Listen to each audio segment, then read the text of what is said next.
from a military perspective, what would be so disastrous about attacking Iran? People inside Washington, the neocons, their allies in Israel, they think it's a really great idea that the U.S. would win pretty easily. These warlusters always tell that story. They always do tell that story, and they are always wrong. It's worked out that way. And all the times they told us how easy things were going to be, or how effective using some military effective force is going to be, et cetera.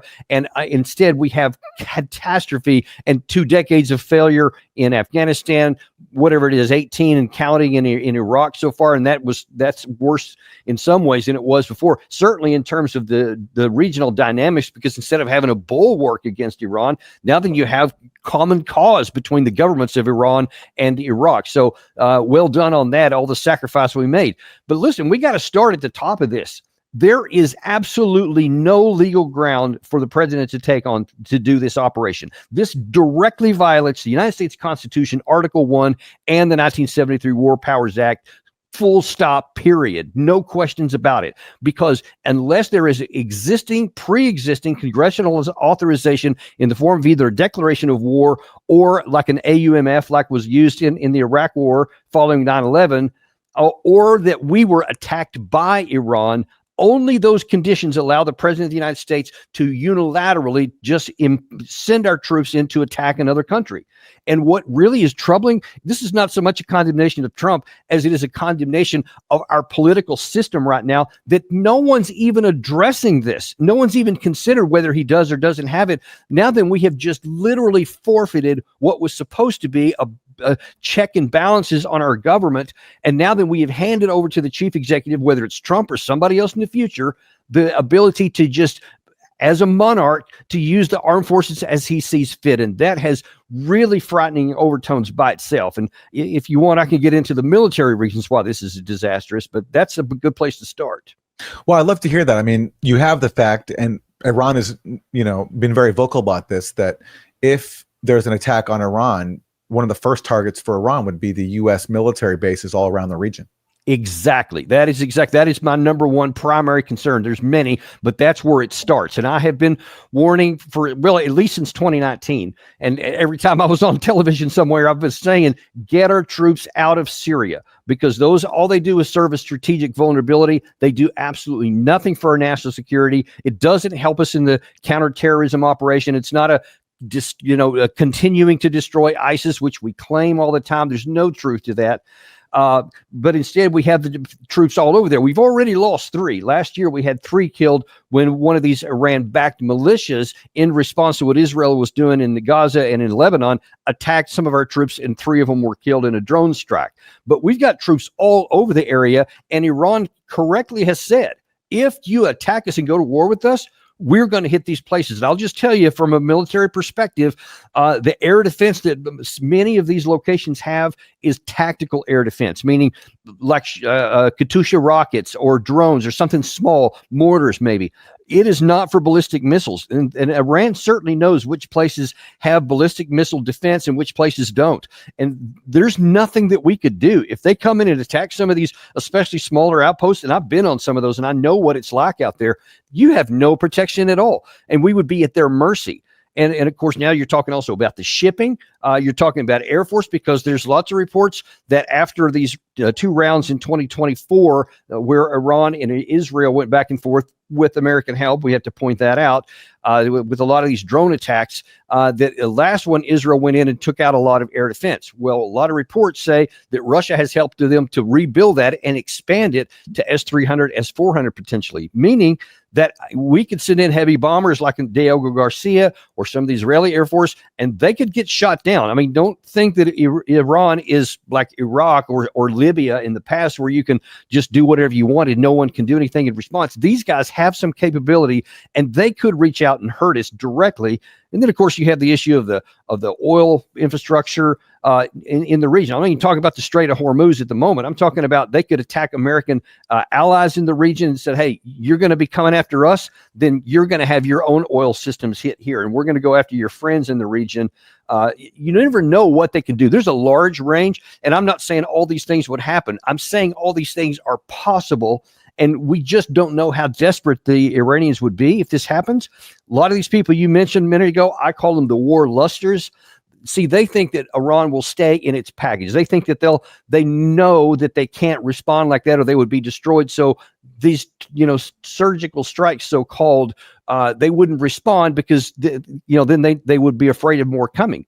Well, that's a damn big gamble, because if they don't do what you think they're going to do, and if they stand up and say, hey, we've got China and Russia over our shoulders this time, and they don't want anything to happen to us for their own reasons, so we're going to get a little bit more plucky in what we're going to do here. That's also possible. All kinds of bad things, Aaron, are possible here. Here's some breaking news from the Washington Post, which says that the U.S. is on high alert in anticipation of a potential Israeli strike on Iran, with the State Department authorizing the evacuation of some personnel and military family members across the Middle East. What I don't get, Danny, is, could Israel strike Iran without U.S. approval, given just how reliant Israel is on U.S. protection and enforcement of its own aggression across the Middle East? So, if the U.S. is on high alert, could that suggest that there's been some permission given from Washington to Israel? Or do I have that wrong? Could Israel carry this out without the U.S.'s blessing? I suppose they could attempt it, but I can't even imagine that they would, because the enablers that we bring, whether that's additional air support or air platforms, the ammunition, air defense capabilities, striking enemy air defense facilities, etc. I just don't see how they could do it. And you see, they couldn't do it in 2024 in the 2 rounds where Israel and Iran went back and forth with drones and missile fire.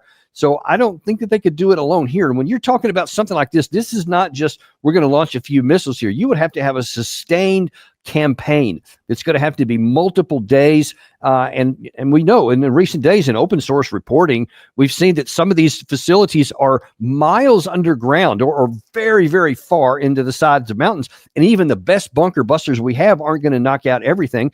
Iran knows that we have these, so of course they're going to have built these facilities to sustain and to survive against this kind of attack.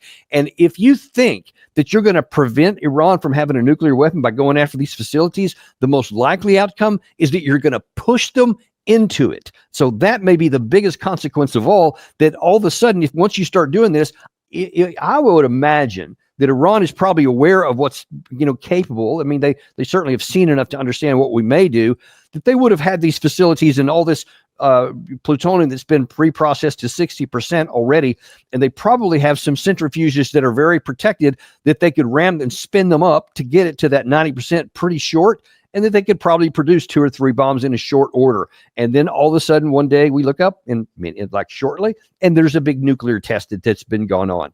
That could be the worst possible outcome, which I've been warning against from the beginning, and why we shouldn't attempt this. Here's what Iran has said. And again, this is a very fluid story, so we're responding to developments in real time as they happen. But this is what Iran recently said. Speaking to Al Mayadeen, this is what an Iranian source said. Washington's goal is to pressure Iran to make concessions in the nuclear talks and accept the American proposal. There is no real indicator of the region heading toward military escalation between Iran and the U.S. Israel seeks to drag the U.S. into a military confrontation with Iran, but this is unlikely at the current stage.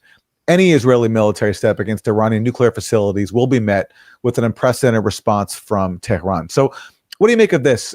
One source in Iran claiming that this is just basically fear-mongering, threat-mongering to try to get Iran to stand down in its stances in the ongoing talks between the U.S. and Iran on a new nuclear deal. There are supposed to be more talks this weekend as part of that process, but now, according to many people knowledgeable, that those talks are unlikely to go ahead. Yeah, I saw that they were postponed. It's possible that what they're describing is the case, but that would be a whale of a lot of effort. I don't know what they think they're going to accomplish with that. There's already, the threat is on the table. You go back to March 7th when Trump from the Oval Office said, "Hey, we're in the final stage, folks. We're getting ready to do something here quick, and we're about out of time. You're going to see something happen soon, and all this." And he said, if Iran doesn't do what I say, there will be bombing and stuff. So they've already had really the maximum diplomatic pressure you can get with signs and all this kind of thing. So I don't see what would be gained from that, because Iran is already saying, look, we're willing to negotiate with you. We'll negotiate on a lot of stuff. But if you're going to ask us to give everything, especially with missiles, long-range missiles, and with no reprocessing, you're going to have a pretty big give in return. But they say, but that's one thing. Trump said his red line, I think through Witkoff a couple of days ago, red line, zero reprocessing. Can't have any outcome that doesn't include that. Iran has said, that's our red line, that you can't say we can't have any reprocessing. We're not going to do that. So you have two immovable objects. And so what's going to happen here? And I just think that Iran is not going to give in on that one, because that would almost be, man, I think that they would have real problems at home, even within the IRGC, if the leadership basically surrendered without having a shot fired. I just don't think that they would do that. So I don't see what this would benefit, basically big time saber rattling. So I hope it is, though, because that's a whole lot better than actually getting ready for military action. But I'm skeptical, I'll say.